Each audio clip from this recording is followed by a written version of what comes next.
Did you know you have a rainbow inside of you?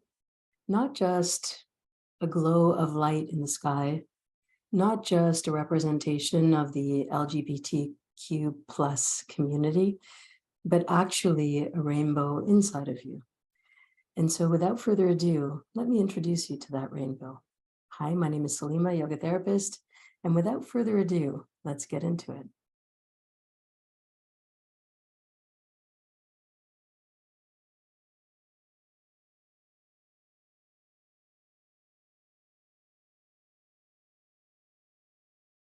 So I want to start this presentation with an idea that we all start out whole.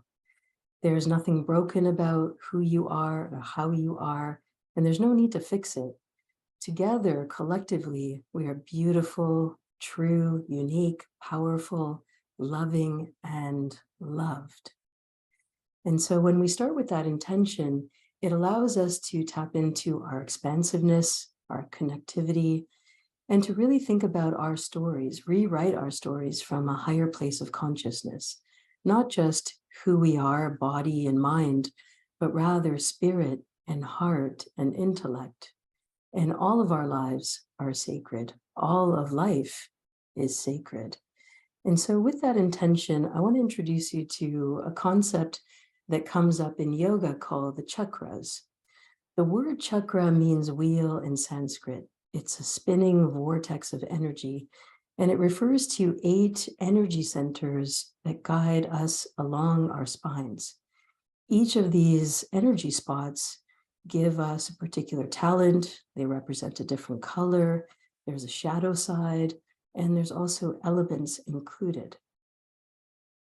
This wisdom tradition comes from all of ancestral knowledge from Africa, from Asia, from indigenous communities all around the world. And what it means is that we are energetic as much as we are physical. We're always in a constant state of movement, not just in the movements of our body, but in the energy of our systems. And we can call on this energy whenever we want to show up in a situation, when we need to rebalance our heart space or our head space.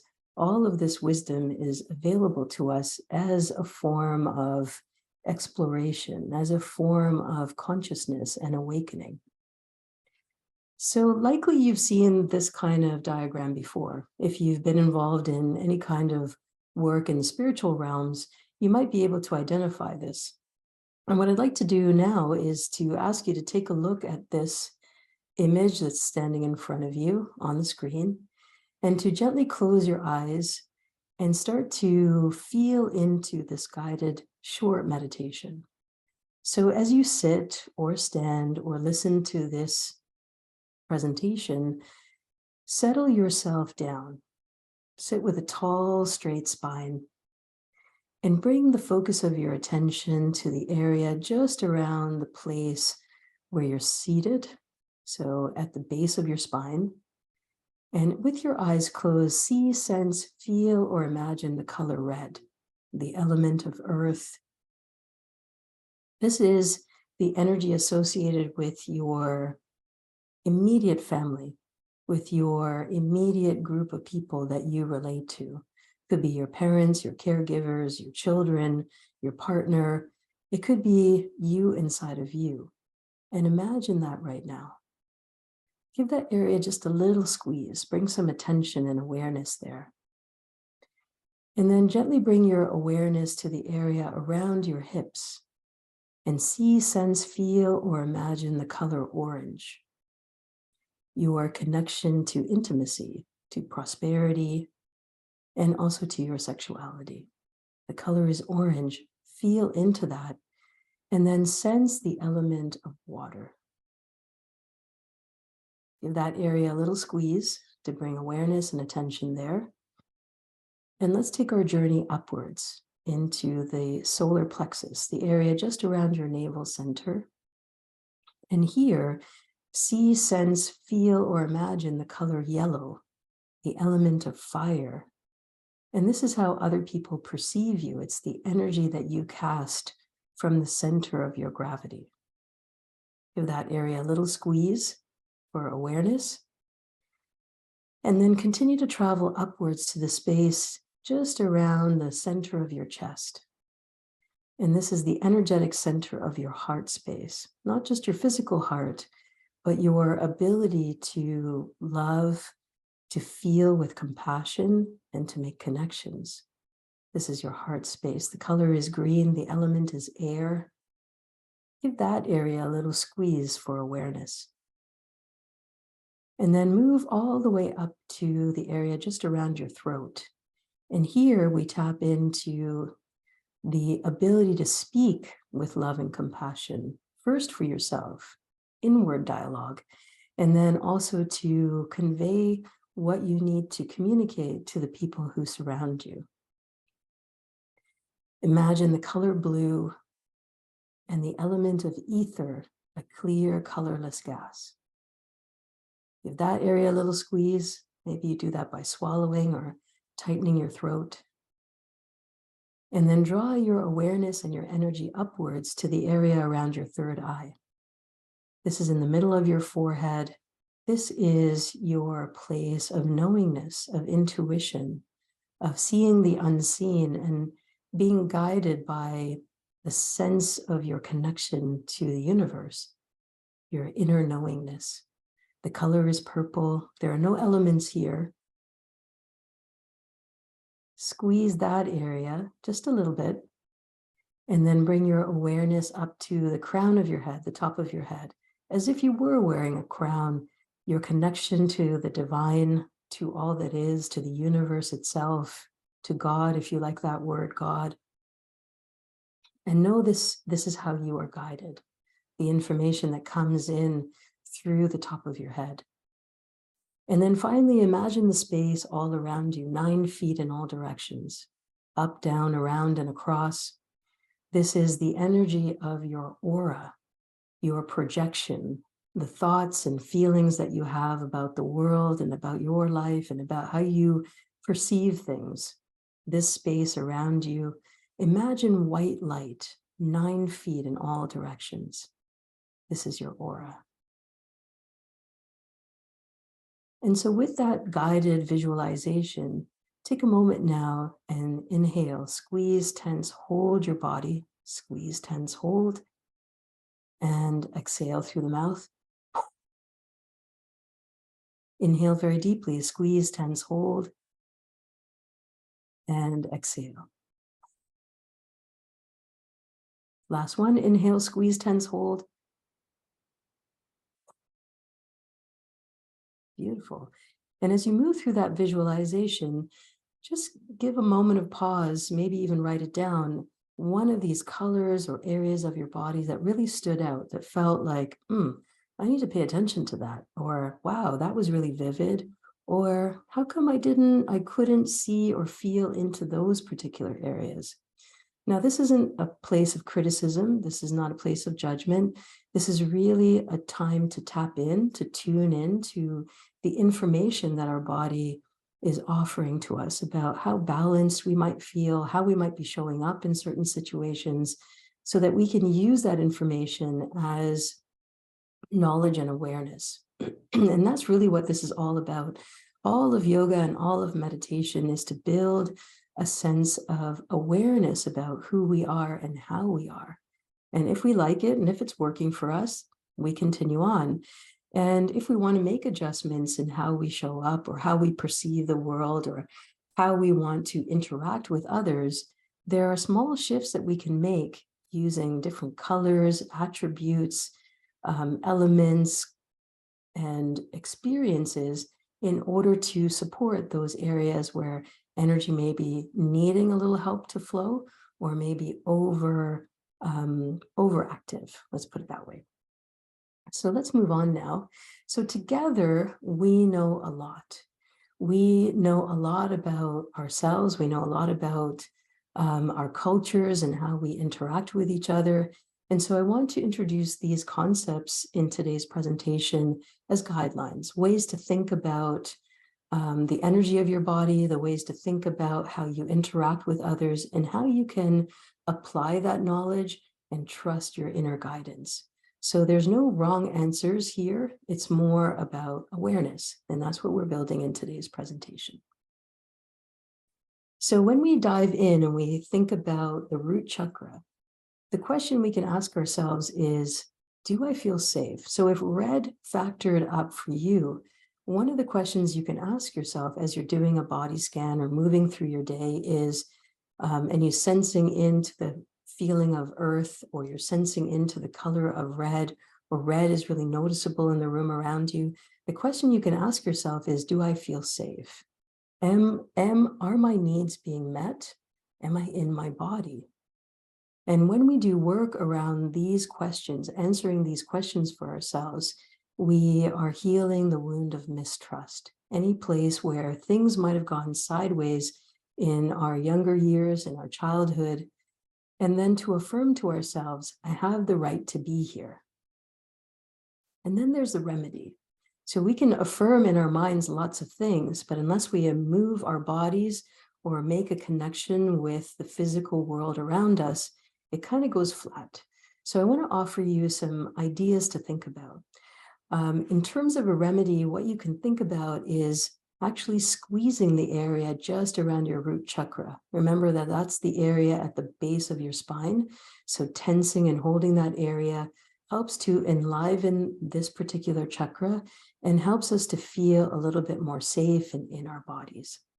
You can also think about, how might I apply the color? So maybe today I'm wearing something red so that I can feel safe and in my body. Maybe we're touching the ground with our feet, or working with the plants in our home so that we can touch into that element of earth. And so really this is an opportunity for you to think more creatively about how to help yourself feel connected and how to use that energy to the best of your advantage. We're moving on now to the area just a little bit higher, into the area around your hips and your sexual organs.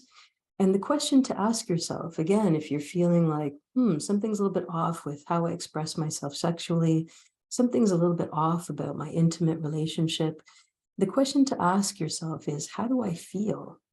And here we are exploring the wound of guilt. And so you can affirm in your mind, I have the right to feel. Whatever I'm feeling is worth my time and attention. It's worth my time and attention to mention this, to explain, to connect with my intimate partner about how I'm feeling, and to give yourself permission to express. And so the remedy around this particular area can be something very simple, like shifting your hips, or doing a little bit of a dance, or getting into that physical part of your body in some way, shape, or form so that you can really tap into this energy. One of the ways that I like to get into the second chakra is put my hands on my hips and make big round circles. And you can do this either if you're standing or if you're seated. And it's really to pay attention to that area of your body so that you can have what's called a somatic release. Somatic simply means of the body, and release meaning I'm aware that energy is not quite flowing. And so I want to release into my greater flow. I want to connect a little bit more deeply into who I really am and connect to the truth of how I'm feeling. And using your body to do that becomes a powerful gesture of self-affirmation. The next one is the navel center. And this is from our guided meditation. This is the area just around your navel center, your connection to the mother who brought you into the world, the woman who brought you into the world, the being that brought you into the world, connection through the navel center. And the question is, how do I release control? Because this chakra is really about how other people perceive you. And if you're anything like me, being perfect, showing up with all the answers, having to get things right, this is possibly and potentially a place where we exercise a lot of control in our lives. And having a sense of release, like, hey, not my circus, not my monkeys, is a really powerful way to release that control and to take back the power of who we really are. And here, what we're doing is healing the wound of shame. So where does shame come up? Where do we get triggered into that experience that hey, I'm not good enough, or I did something wrong, or I did something bad. I'm the one who's responsible. And really affirming, I have a right to act. And so here, the remedy, the physical remedy, is to do something around the navel center. This could be as simple as long, deep breathing, putting one hand on the navel, one hand on your heart space, and do it together with me, inhaling right down into your belly button, taking a deep inhale, and then exhaling and contracting the navel center. Let's do that 3 times together. So one hand on the heart, one hand on the belly, doesn't matter which hand goes where, and inhaling, bringing energy, life force, breath right into the navel center, feeling yourself expand. And then as you exhale, bring a gentle contraction, just tightening the muscles around your belly button, your navel center, and then inhale, and then exhale, tightening up that area. Inhale, filling yourself full of air, of life force, and exhaling, contracting.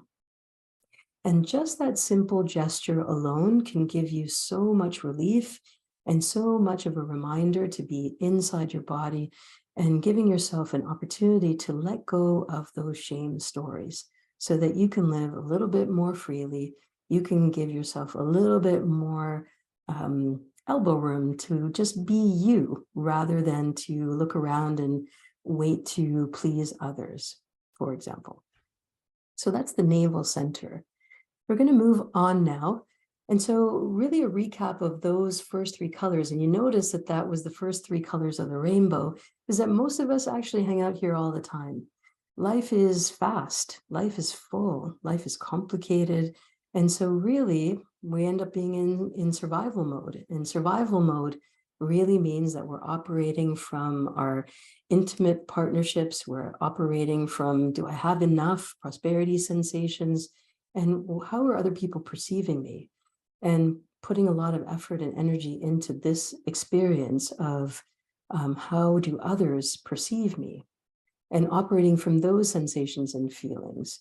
And so the invitation here is to think about, how do I elevate that energy? How do I flow that energy upwards, physically, spiritually, mentally, emotionally, so that I can live with higher consciousness, so I can interact in my life in a way that allows me to pause and to think before I speak, or to challenge myself to come up with a new way of dealing with a particular challenge or a conflict, so that I have more range of emotion, more range of flexibility in how I think about things, and then also the ability to see others where they are in their lives at this particular moment.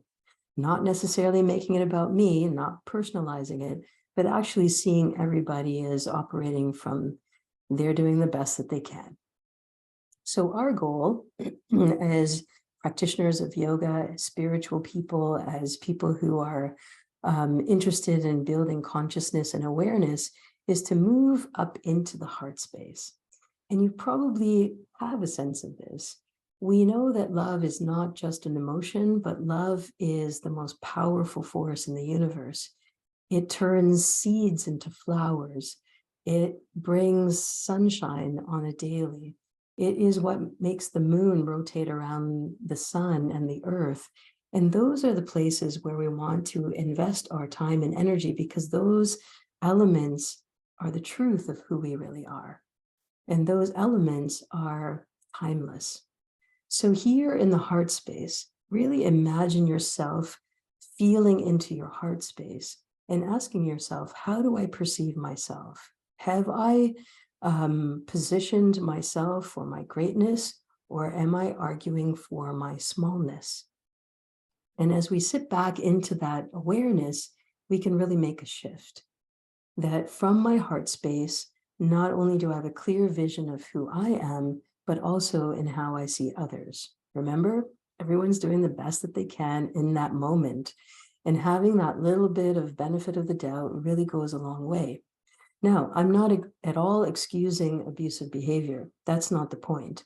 More of it is, how do I interact with somebody at work who getting on my nerves, or who hasn't quite hit the mark in terms of an assignment or a conversation or a task that I've asked them to do, or even my home with my kids or my partner. It's really about seeing everybody for who they are. And that comes from being in the heart space. This is really about healing the wound of grief, the grief that we may feel by feeling disappointment, of losing somebody, of removing ourselves from a situation, and then feeling the burden of carrying that missing or that grieving. And so the affirmation here is, I have the right to love and be loved. This is really important because all of us, as we express our individuality, our sexuality, our gender expressions, our cultures, our ancestry, all of it, we have the right to affirm, to love and be loved, to see each other for who we truly represent in the world. And so the remedy around the heart space is really to think about, how might we expand this area? For me, sometimes that's wearing green. Maybe that's something different for you. Maybe it's about being out in nature, taking a walk in nature, being surrounded by greenery, taking care of your plants at home, or spending time eating lots of leafy green things. All of these are different ways. So you see that it doesn't always have to be movement, but it does involve taking direct action in order to bring these elements to life within our experience. I do want to say here that with the heart chakra, any kind of breathing, any kind of movement that opens the chest is a really good idea. So here we can do something together. Inhale, bring your arms all the way up. Inhale, and exhale all the way down. So we're just going to make some gestures, big gestures. Inhale, open the arms. And you can see here that it expands the heart space. It asks us to breathe a little bit more deeply. Inhale and exhale. Now, those are the movements I chose. Maybe you choose something a little bit more like a swimming gesture, where you open your heart in this way, inhaling. Maybe you have a child or an animal or a stuffy or a partner close by, and you can bring them to your heart space and really connect heart to heart, to feel that opening, to feel that way of connecting. So all of those things, eating different things, being out in nature, coming into contact, close contact with a loved one, those are all different ways that you can expand your heart space. And part of this is making a decision that vulnerability is strength. Letting people see me, you, for who you really are, is a gesture of compassion. Because as you live your truth, it's very true that you give permission to everybody else in your life to live their truth as well. So many remedies there, lots of different ways to explore movement and the color green. As we take our energy upwards, it's also the next space where we want to not just be in our heart space, but actually communicate the truth through love and compassion. So the question is, what is my truth? Is it my identity? Is it my gender? Is it my sexuality? Is it my culture? Is it my height? Is it my short hair? What is it? What is it to you that is your truth? And chances are it has nothing to do with, or maybe a little bit to do with, how you show up physically, but more of the space that you hold emotionally, energetically, and mentally. So this is about healing the wound of falsehood, where in childhood, perhaps we were sent messages that if you're a girl, then you have to look this way. If you're a boy, you have to look this way. Or these are the attributes of a good girl or a good boy. But really, we know that human expression is so wide and so vast that feeling some of those messages might have been constricting. It might have actually been full out false for many of us. And so here, a little gentle reminder that there are 8 billion people in the world.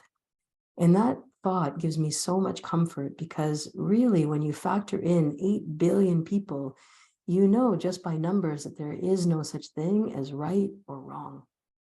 There is a wide array of ways that we can express a wide array of truths. And it is really our own conscious decisions that bring us closer to that truth or a little bit further away from that truth. And so the affirmation here is, I have the right to speak my truth. And so that is part of the remedy, is speaking the truth. There are lots of other ways to do that, and that is to move your body. So let's do that together. Inhale, bring the shoulders all the way up, and exhale, roll them all the way down. And we're going to do that a few times, inhaling the shoulders up and exhaling down. And then one more time, inhaling, bringing the shoulders up and rolling them all the way down. Beautiful. You can see how simple that is.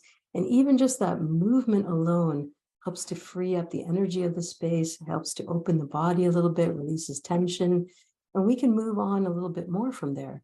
We can do something called neck rolls. So inhaling as you bring the head all the way back, and exhaling as you draw the chin towards the chest.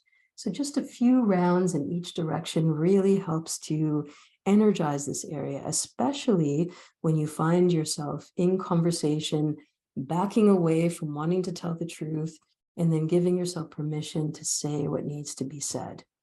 Sometimes we back away from conflict only to find that it surfaces again. The conflict comes back because the truth was not revealed in that conflict. And so I invite you to think about how you can move, how you can energize this area of the body. I have friends who are very connected to earth elements, and so they like to wear turquoise or sapphire, a blue stone around the neck, so that is a signal to not only to themselves, but to receive that gift from earth elements to speak, to be in the space of speaking the truth. And that's really what yoga and meditation are all about, is coming to the truth of our existence. Well, that's the throat chakra. The next one is, how do I see myself? How is this reflected back to me?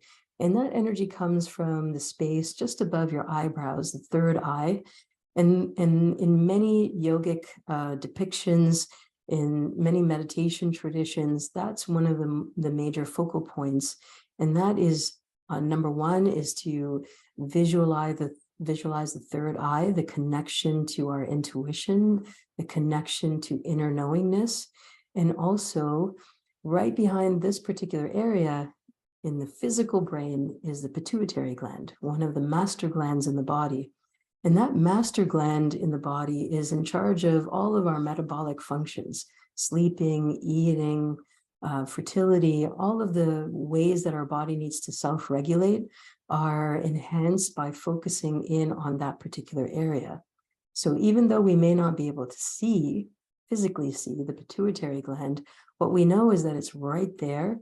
And the ancient yogis, the ancient seers, knew that making a connection inwardly would in some way stimulate that particular kind of energy. And what we're healing here is the wound of illusion, that everything that we see, not everything that we see is exactly as it appears. And we know that from social media. I'm sure you know many people who post happy pictures, but actually the reality is that things are not so happy, or that there's a certain version that everybody else gets to know, but the inner struggle is still happening.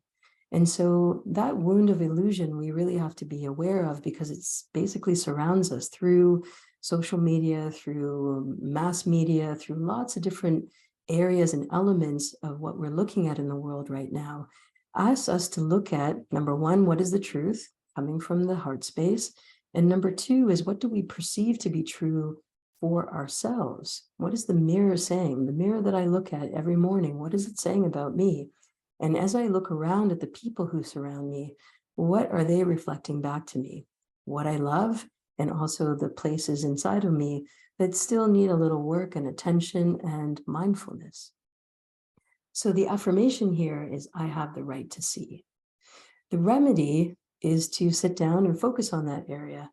You can even do a little physical stimulation. So you can do that with me. I'm using my index finger and just making a gentle circle in this area. Close your eyes. And as you imagine this particular energy being circulated, stimulated, connected, you might feel a little opening and a little more willingness to see beyond what is being forecasted, projected towards us. And so that's the remedy. Of course, any of the meditations that you can access online, I have many on my YouTube channel, Yoga Vision Online, are very, very good for stimulating this particular inner knowingness and inner seeing. We move on now to the area just around the crown chakra. So this is the space above the head. And how does my belief system shape my worldview? And you've probably heard this before, that mindset is everything. If we believe something, then we know that it's true. We can bring it into consciousness. How do we know that our beliefs are not in alignment with what's happening in our world? There's no action taken. So how does my belief system shape my worldview? I believe that people are essentially good. And so as I go out into the world, I essentially see good people. That's one example. I have the power to create beautiful friendships, supportive friendships. Do I believe that? The proof is in the supportive friendships and the environment that I exist in. So whenever we are challenging our beliefs and looking at our beliefs, the proof is in how things are manifesting on the outside. This is about the wound of attachment.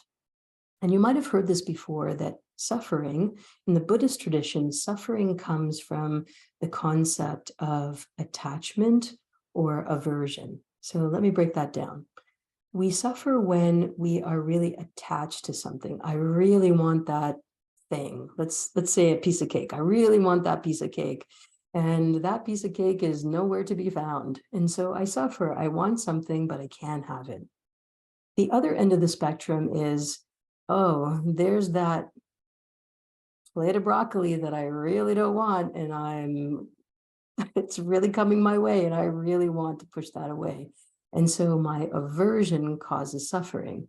I'm using very simple examples. You swap out the things that you really feel attached to and you feel disappointed when it doesn't come your way, and think about the things that are coming into your life where you're like, oh, keep that away. Like, I just don't want to deal with that. And that is where suffering comes from. And so in the Buddhist tradition, the wound of attachment is narrowed by having a more moderate view. It's not good or bad. It's my thinking that creates that experience. And so if you want to shift a belief, it's about doing a little bit of work around mindset and also working on your nervous system. Your nervous system is the pathway, the gateway between the brain and the body and the brain. And the more we think certain thoughts, the more those grooves, those neural pathways stay strong. And when we start to shift our beliefs and we move our bodies and we do very practiced breath work or practice meditation, those grooves, those automatic feelings and beliefs that come up start to soften. And what we do then is open a gateway to a wider range of beliefs, a wider range of thinking, and a wider range of knowingness. And so the affirmation is, I have a right to know. I have a right to believe my thoughts and to make corrections as I go. And so I've actually given you some remedies in there, and that is to challenge our beliefs, challenge the way that we think and see the world, and really notice what is happening around us so that we can verify, is my belief, is the thing that I'm thinking actually coming true in real life, or do I need to do a little bit of work around realigning beliefs? Meditation is a really good way to do that. Any work around the eyes is really good to do that. And that can be simply looking up at a wall in front of you and moving your eyes in a square around the room and then reversing it. You can see my eyeballs moving. And as you do that, you're actually stimulating the neural pathways in your brain. It's a good way to wake up the brain, a good way to experience a different flow of energy in this particular area. Awesome, we're doing great. We got just a couple more slides. Your aura, the space around you, 9 feet in all directions. How do I protect myself? Well, animals have hoofs and horns and teeth, And we, as mortal beings, we have the energy field around us. And it's in that energy field that people first get a sense of who we are. And you've probably encountered this. You've walked into a room full of people, and there's certain people you're drawn to that you can't help but look at, or you can't help but want to talk to, and other people where you sense who they are, and you just kind of step away, or you make a wide circle around them because there's something about that energetic field that they're carrying that is asking you to stay away. So what we're doing here is healing the wound of connection. I have the right to prepare myself. I have the right to walk into a situation having my thoughts and beliefs and feelings mirrored back to me and becoming my protective gear, so to speak.